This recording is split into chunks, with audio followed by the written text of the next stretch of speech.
Jeff, thank you very much for joining me today. It is an absolute pleasure to have you with me. I am Dan Steinler. I am the owner and founder of CCR Search.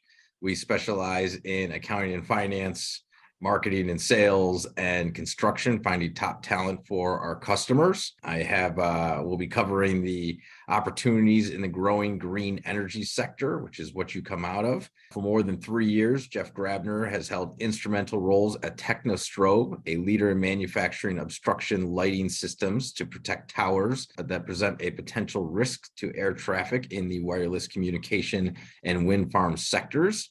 And its new subsidiary, Technostrobe Offshore Solutions, which manufactures and assembles electrical and mechanical packages necessary in the fabrication of transition pieces used in offshore wind turbines. Jeff is innovative, articulate, and charismatic in his role as the executive vice president, bringing more than 15 years of expertise in wind power, in-depth knowledge of the offshore wind supply chain, and a unique perspective about the advancements, changes, and future of the industry. His laser focus on providing solutions to the offshore market in the United States through the design, engineering, and manufacturing of both electrical systems and mechanical platforms has helped to rapidly grow Technostrobe Offshore Solutions since its launch just over a year ago. Aligning key verticals to offer comprehensive solutions and adapting his product and industry knowledge, Jeff is recognized as a spokesperson for the industry, a catalyst for profitable and sustainable growth. His creative and entrepreneurial focus distinguishes his talents as a time-tested performer. His deep and distinct careers transforming the family business and in the private and public sectors, combined with traditional business practice with today's ever-changing demands for serviceability, have rounded Jeff's background and equipped him with the right business acumen for wind. His ownership of market intelligence, strategic planning, and the importance of forecasting, as well as his ability to create and cultivate dynamic relationships, provide strategic insights into the opportunities and obstacles within the sector. Jeff earned his degree in business management from the University of Denver, where he complements the institutional and real-world educational surroundings, which were his initial building blocks. His motto, the value of a handwritten note coupled with digital world etiquette, demand equal respect. So Jeff, it is a true pleasure to have you with us today. I will pass to you to tell us a little bit about everything you're doing at Technostrobe. And I think you've got a little trivia for us this morning. So please go ahead. Absolutely. Well, thank you for having me, Dan, and I appreciate the warm intro. It's nothing like getting close to the holiday season and cheering, but having your ego stroked at the same time. So appreciate it.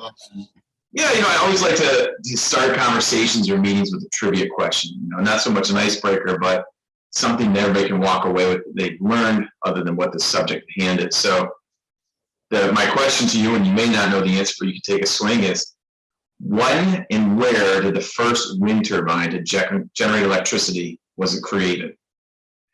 Oh, wow. I have no idea. I'm going to guess overseas. I'm going to take a chance here, like Europe. I could see this being done in, the outskirts of Germany and, something, or, Holland's got the windmills. All right. I'm going to go with Holland, windmills, 1800s. Double Jeopardy says wrong answer. I knew that was coming. Should have done some research beforehand. 7. The winner is when it started in Cleveland, Ohio, by a guy named Charles Brush. And he is known to create and build the first automatically operating wind turbine for electricity generation in the world. And so this is, well over 140 years ago. And this thing was huge. It was 17 meters in diameter. And he built this out of, roughly 144 pieces of wood. And he had a battery storage in his cellar. So now you think electric cars and batteries. He had this in the cellar of his house. He would charge those batteries, which would then give him electricity for his light bulbs at night. So a lot of wind power started in Cleveland, birthed there. And so I'm proud to say that's where I'm from as well. So I'll carry that torch with me. And what year was that? I'm sorry, I missed that at the beginning. 1887. 1887. Well, the first question I had for you was how you got into the green space. So it sounds like since the beginning of days for you, born into it. But tell us, besides besides the home routes and maybe even going to the site of the first windmill, what was your entrance into the green space? That's an excellent question, and it does go back to Cleveland, ironically, but it's the story of a different tune. So, not too long after college and ski instructing, and kind of finishing up my collegiate years, I started to work in our family business, which was Cardinal Fastener over in the east side of Cleveland. And it was in 2006, and I got a phone call from a distributor in Iowa who was looking frantically for large diameter metric screws. And when I say large, they're about as big as your forearm. And not just one or two, but a few thousand of these. And at the time, nobody in the United States was capable of manufacturing these, not just metric, not just this size, but also to the quality of like an aerospace certification. But fortunately for us, we were able to do that. We fulfilled the request, and as a result, got the order. Long story short, that was 2006. But what that event itself did was that ignited intellectual curiosity. What is this? Where is it going? And ultimately, it was going for a company called Clipper Wind Power, which was started by Enron. So both those companies have since left the premise. But it really started to drive up what is this wind power industry? Where is it? How can we be a part of it? And so at that point, it was really kind of a light switch for me that I wanted to dedicate my professional time and my professional energy towards figuring this out. How can I become not only an active player, but a dominant player on the US market? And back then in 2006 to probably about 2009, there must have been well close to almost 24 manufacturers of turbines, what people call them OEMs, original equipment manufacturers. Today, there's less than 6 around the world for the most part, but what we really did was we began to grow that business, so much so that a few years later, we got acquired by a family-owned business out of Germany, the Worth Group, and really allowed us to broaden our horizons because wind power and renewables as a whole is a global effort. It's a global economy. And I think that's one of the really cool parts about it is you're not siloed in a geographic region or in a certain currency or a specific language. It is the world working together for whatever you want to do, the flavor of the day, carbon neutrality, lower greenhouse gas emissions, etc. So Worth has nearly 300 companies in its portfolio, again, family owned, and that allowed me to add more tools to my toolbox.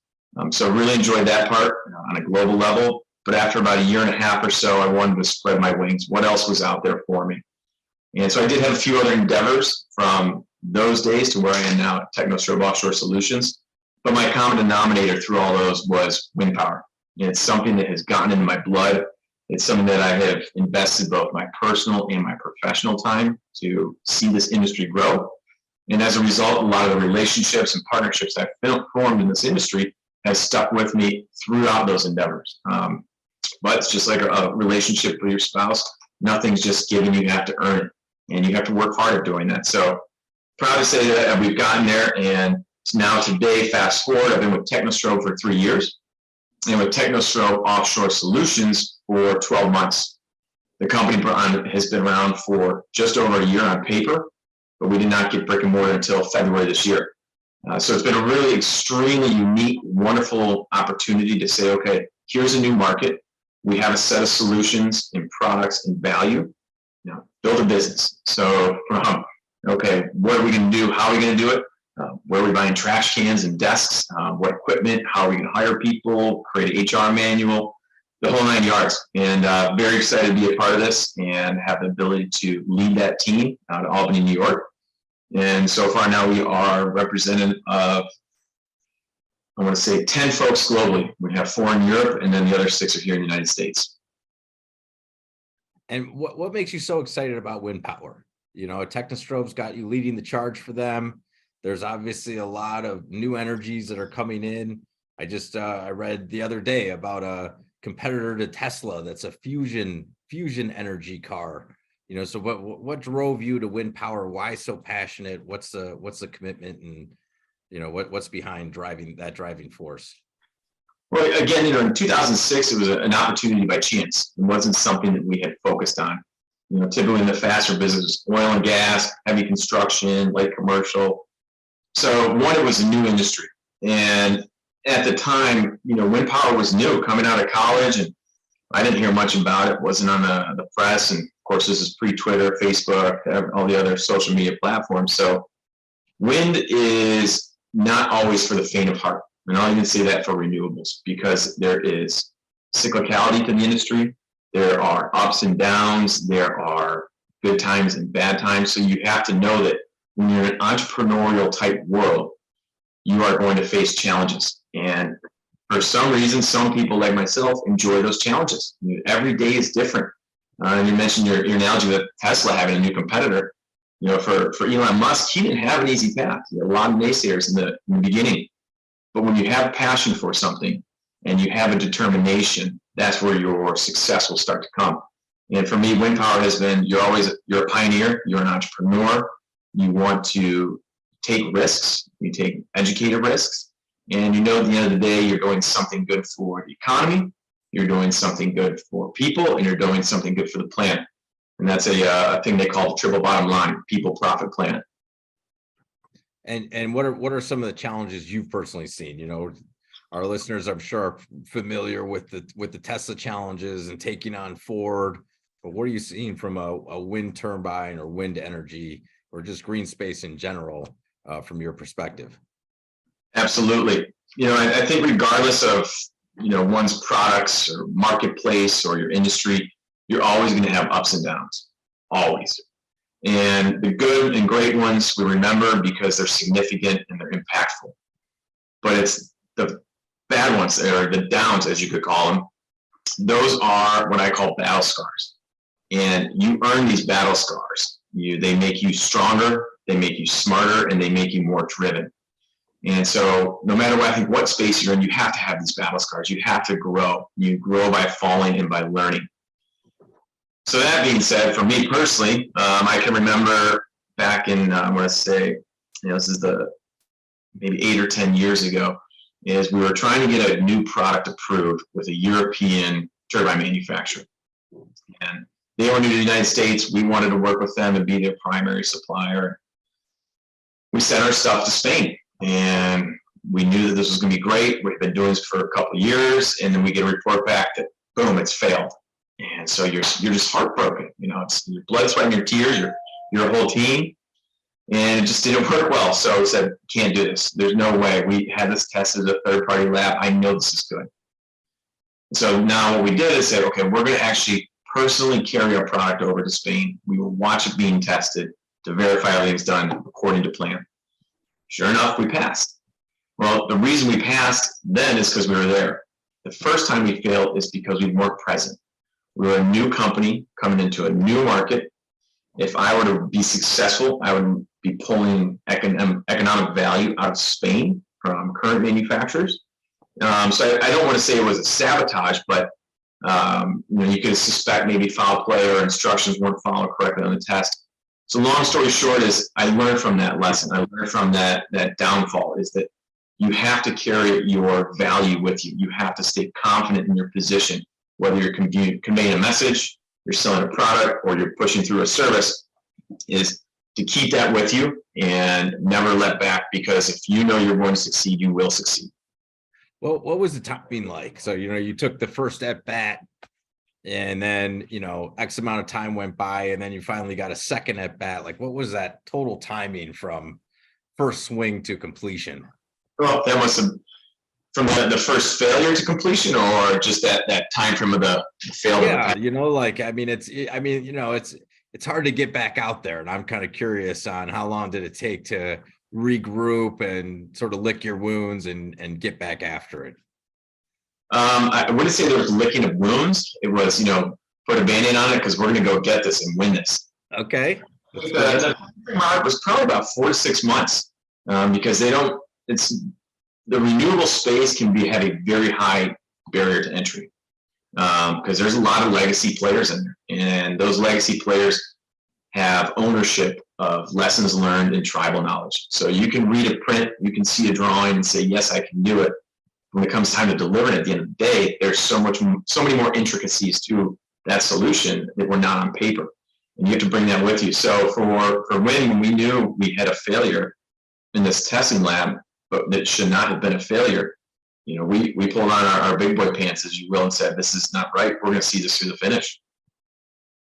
So do you kind of hear a lot in your industry then, like, well, this is the way we've always done it. This is, we're going to go with strategy A because we know it might not even be the best strategy, but it's historically worked. And, it would be difficult for us to gamble on your services. I would say traditional onshore wind power, that is very much the case. That this is the way we've done it. It's been proven. If it's not broken, you don't need to fix it. But when it comes to offshore wind power, the velocity in which that industry is moving around the world there is opportunity for new companies and new products and new solutions because the demand outweighs the supply. Okay. And so, what would you gander that has been the growth in the offshore wind power in, the last 24 plus months? Oh, man. A lot of it's politically driven. A lot of it's financially driven. It's a transition. We're always going to need a diversified energy portfolio. So it's never something's going to replace something else. It's just, let's bring more players to the table. But when you look at wind power, traditionally all the wind power is onshore in the Great Plains. Well, you're miles and thousands of miles from the majority of the population, which sits on East Coast, West Coast, or large cities in the Midwest like Chicago, Cleveland, or Detroit. So transferring that electricity through transmission lines, you lose a good amount of that electricity. It's like a offset gas. You just lose some of it. So now on the East Coast, if you can take a wind farm that is 14 nautical miles from the shore and tap directly into the grid outside New York City, you are now delivering clean energy at an accelerated rate. So that's the first part, is like put it closer to the consumer. The second part is renewables have a very unique way in terms of how they structure deals with consumers, ultimately your utility companies. They have a clause, not a clause, but a contract that's called a PPA, a purchase power agreement. And essentially, if you Google this and you read about it, when you finance or support a farm or a solar farm or a wind farm, you are fixing your electricity costs for 20 years. 20 years fixed. Okay. So when you're an Amazon or a Google or a Walmart and you're running these massive data centers that are energy hogs, if you can fix that on your balance sheet for 20 years, it gives you some pretty good visibility in the future. And so that's why there's a lot of that push for those companies to do so. So you've got, you have close to the consumer, you have the value in terms of the consumer being financially savvy to lock in electricity rates. And then I think the third part is the political and the financial worlds want to be part of the green energy wave. And there's a lot of money being thrown into it. The most recent lease, New York Bright Round 3, which occurred earlier this year, had a couple investors that was over $1.4 billion investments for lease space in the ocean. And that's just a fraction of what we're doing. The East Coast has over 30 gigawatts forecasted. California's got it now. Gulf of Mexico has it.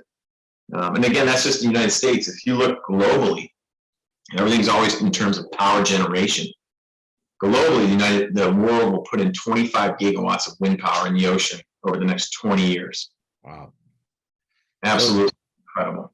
Yeah. So incredible growth, right? So how do you find people to fit all of the needs and all of the skill sets? I'm sure it's a newer industry. It's a growing industry. The politics have accelerated the industry in the last couple of years.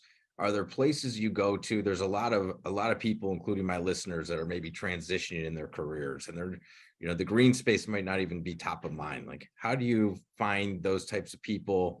Where do you select talent from, and where do you see skills transfer well from maybe your standard corporate job to coming over into the green space? I think that's a great question. And it's not a traditional industry where if you're a lawyer at X firm, you're a great lawyer at the next firm. And they look for your track record, or you're an investor here and you go to the next firm. The renewable space capitalizes on people with great talent and great attitude, because that's what's propelling the industry forward. Again, you have to have passion not only for the company, but for the products that you're selling. So it's a unique blend of people you get. And I think CCR and your company itself has the ability to attract talents that are of good core values. And so when you have the core values, that's nature versus nurture. Either you have it or you don't. And then once you have it, if you have these tangible skill sets, whether you're in project management, you're in finance, you're in legal, procurement, government and local engagement, siting and permitting, these are common roles that are across every organization around the world. Those are transferable skills. And I know from our conversations and folks that we've worked with before, CCR has an ability to capture these types of folks. So then you're not just placing a body or a warm body in a company, you're placing a heat-seeking missile that's going to be an impact player from day one. And I think that's the most important part, is good value people with a transferable set of skills. That's great to hear. That's really, really good to hear. Because there's a lot of people that are switching careers, looking for new industries, looking for growing industries, especially during this time. And it's great to hear that they have the potential to jump into the green sector in the near future, which I really like what you said earlier, where you get to help. It's not just a career. It's helping the planet. It's helping individuals. It sounds like a really good place to be. So. Jeff, I can't thank you enough. This has been phenomenal feedback and advice for my listeners. Really excited to have had you join us, and thank you so much for taking the time. Absolutely. Thank you, Dan, and hope you guys have a great holiday. Thank you. You too.